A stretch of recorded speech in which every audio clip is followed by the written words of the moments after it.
Subscribe करें हमारा YouTube channel BK Math Classes and press the bell icon, जिससे आपको आने वाली हर वीडियो का नोटिफिकेशन मिले सबसे पहले। हेलो एवरीवन, स्वागत है आपका मेरे YouTube channel BK Math classes में। जैसा कि आप सभी जानते हैं कि यूपी बोर्ड की जो परीक्षाएं हैं वो 22 फरवरी से शुरू हो चुकी हैं। तो हिंदी का जो पेपर था वो 22 फरवरी को था, लेकिन अब जो मैथ का पेपर होगा वो 27 फरवरी को होगा। तो 27 फरवरी को जो मैथ के पेपर में आने वाले इंपॉर्टेंट क्वेश्चन हैं मैं आपको इस वीडियो में कराऊंगा। तो इसमें हमने जो क्वेश्चन लिया है वो आपका स्क्रीन पर देख सकते हैं। यहाँ लिखा हुआ है कि सिद्ध कीजिए कि √5 एक अपरिमेय संख्या है। और ये बहुत ही इंपॉर्टेंट क्वेश्चन है सन 2024 की परीक्षा के लिए, यानी कि 27 फरवरी में आने के लिए।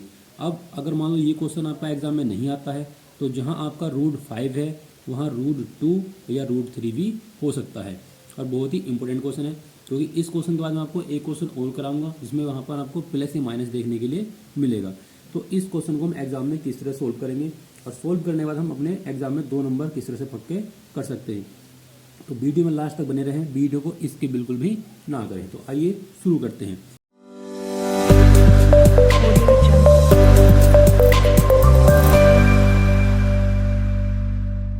तो सबसे पहले हम क्या करना है, यहाँ पर लिखा हुआ आपका स्क्रीन पर देख सकते हैं। यहाँ लिखा हुआ है कि सिद्ध कीजिए कि √5 एक अपरिमेय संख्या है।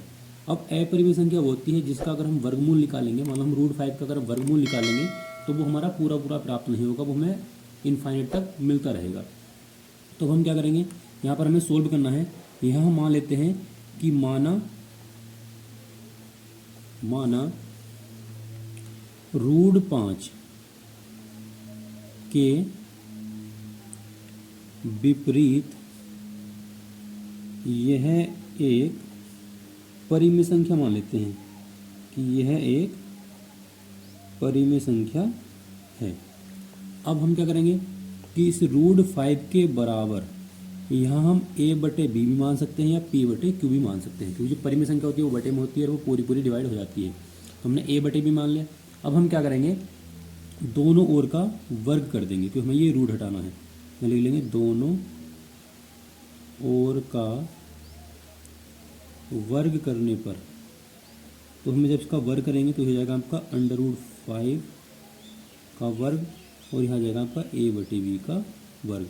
आपको जो एग्जाम में क्वेश्चन सोल्व करना है बिल्कुल स्टेप बाय स्टेप इस तरह से करना है। अब यहाँ पर हम क्या लिख लेंगे, जब वर्ग करेंगे तो यहाँ पर रूट हट जाएगा और ये हो जाएगा आपका a²/v²। अब हम क्या करेंगे, इस v² को इधर ले जाएंगे और 5 को इसके स्थान पर ले आएंगे। ये तो हो जाएगा आपका v² बराबर a²/5 और ये इसे मान लेंगे हम समीकरण नंबर 1। अब इसका मतलब क्या है, देखो इसका मतलब ये है कि a² का जो भी मान होगा वो 5 से कटेगा।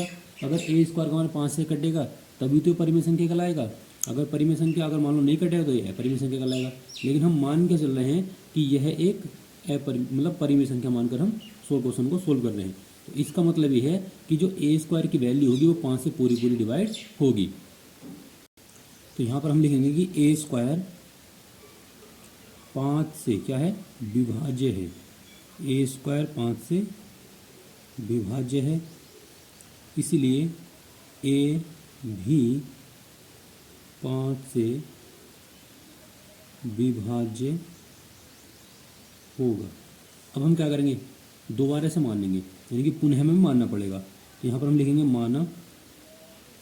अब हम दोबारा से कैसे मानेंगे, अब इसके लिए ट्रिक ये है कि आपको जहाँ जो संख्या लिखी हुई वो क्या लिखी हुई आपकी a लिखा हुआ है, तो इस a को हम यहाँ लिख लेंगे। अब हम जो क्वेश्चन सोल्व कर रहे हैं वो हम √5 के लिए कर रहे हैं, तो क्या करेंगे, यहाँ पर 5 लिख लेंगे।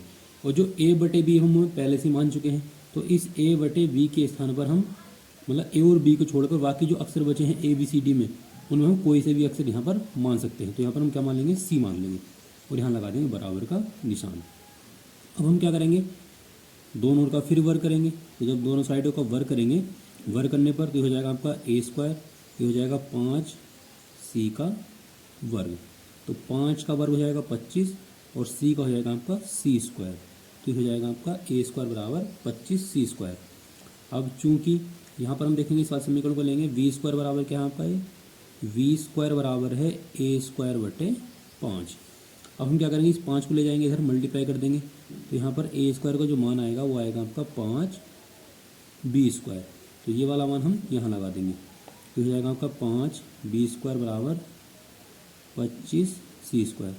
5 गुना 5, 5 से पूरा पूरा कर दिया आपका 5 बार, तो आएगा आपका b² बराबर 5c²।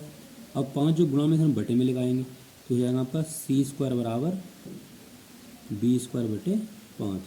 अब इसे मान लेंगे हम समीकरण नंबर 2। अब जो लाइन हमने ऊपर लिखी है वही लाइन हम यहाँ लिख देंगे। यहाँ पर हम लिख देंगे कि v² 5 से विभाज्य है, इसलिए v भी क्या होगा आपका 5 से विभाज्य होगा। और यहाँ पर हम लास्ट में लिख देंगे समीकरण 1 व 2 से स्पष्ट है कि √5 एक क्या है, अपरिमेय संख्या है। बस आपको एग्जाम में इतना क्वेश्चन सोल्व करना है। अब देखो हमें करना क्या पड़ता है मेन चीज़ में। अब हमने क्या मानना है समय शुरू में कि √5 बराबर a/b। जब √5 बराबर हमें a/b मानना है तो हमारा काम ये होता है, जो हमने a और b बटे मानना है तो इनके बटे में बारी बारी से आपका ये जो 5 है वो बारी बारी से आ जाना चाहिए। अब यहाँ पर आप समीकरण नंबर 1 में देख सकते हैं कि a² के बटे में यहाँ पर 5 आ गया, और समीकरण 2 में आप देख सकते हैं यहाँ पर b² के बटे में क्या आ गया, 5 आ गया। बस हमें इतना ही क्वेश्चन सोल्व करना पड़ता है कि जब a और b के बटे में बारी बारी से 5 आ जाएगा तो इसका मतलब होता है कि जो हम मानकर चले हैं कि √5 एक परिमेय संख्या है, ये अपरिमेय मानकर हम मतलब परिमेय मानकर हम अपरिमेय सिद्ध कर देते हैं। तो इस तरह से आप एग्जाम में इस क्वेश्चन को सोल्व कर सकते हैं। नेक्स्ट क्वेश्चन हमने लिया है, अब यहाँ पर जब सिद्ध कीजिए कि 6 + 2√3 एक अपरिमेय संख्या है। अब यहाँ पर आप प्लस देख सकते हैं, एग्जाम में हो सकता है यहाँ पर माइनस आ जाए, तो प्लस वाला क्वेश्चन हो या माइनस वाला क्वेश्चन है उसे हम किस तरह सोल्व करते हैं आगे देखते हैं। तो यहाँ पर हम लिख लेंगे कि माना, ये हमें सिद्ध करके दिखाना है कि ये भी क्या आपकी एक अपरिमेय संख्या है। तो यहाँ पर हम लिख लेंगे कि माना 6 + 2√3 के विपरीत यह एक क्या है, अपरिमेय परिमेय, एक परिमेय संख्या है। जब परिमेय संख्या मान लेंगे, अब हम क्या लिखेंगे 6 + 2√3। अब इसके बराबर हम यहाँ पर a/b मान सकते हैं, मतलब हमें बटे में कुछ ना कुछ मानना है, a/b मान लो, x/y मान लो, p/q मान सकते हैं। अब हम क्या करेंगे, जो ये रूट वाला पद है इसको हमें यही रोकना है और बाकी 6 को इधर माइनस में ले जाएंगे। तो यहाँ आएगा आपका 2√3 बराबर हो जाएगा आपका a/b और माइनस का आएगा आपका 6। अब इसके नीचे हम 1 मान लेंगे और इसका एल्सियम ले लेंगे v। इस b की हम इधर मल्टीप्लाई करेंगे तो हो जाएगा आपका a - 6b। अब ये वाला पद जैसे है वैसे रहेगा और यहाँ लिखा हुआ आपका 2√3। अब हमें केवल यहाँ पर √3 वाला पद रोकना है, बाकी हम इधर माइनस में बटे में ले जाएंगे। तो हो जाएगा आपका √3 बराबर हो जाएगा a - 6b और बटे में आएगा आपका 2v। अब इस क्वेश्चन में हम केवल यही छोड़ देंगे क्योंकि हम जानते हैं कि जो √3 है वो क्या है, क्या परिमेय संख्या है। अब यहाँ पर हम लिखेंगे, हम जानते हैं कि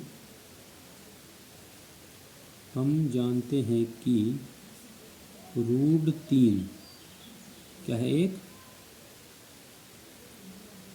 अपरिमेय संख्या है, इसलिए 6 + 2√3 भी एक क्या होगी, अपरिमेय संख्या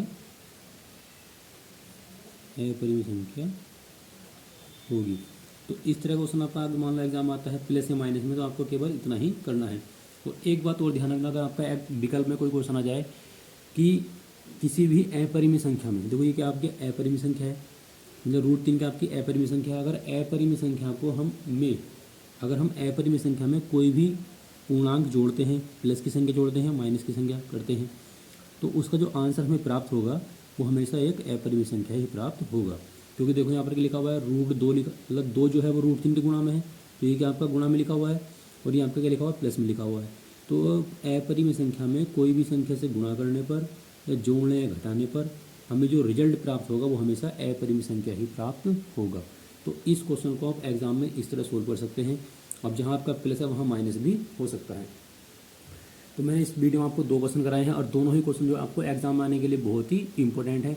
आगे मैं आपको इस तरह के क्वेश्चन जो है इंपॉर्टेंट क्वेश्चन कराऊंगा जो आपके 2024 की परीक्षा के लिए बहुत ही इंपॉर्टेंट है। तो आई होप कि आपको ये वीडियो अच्छी लगी होगी। और वीडियो अच्छी लगी तो वीडियो को लाइक करें, शेयर करें और मेरे चैनल को सब्सक्राइब करें।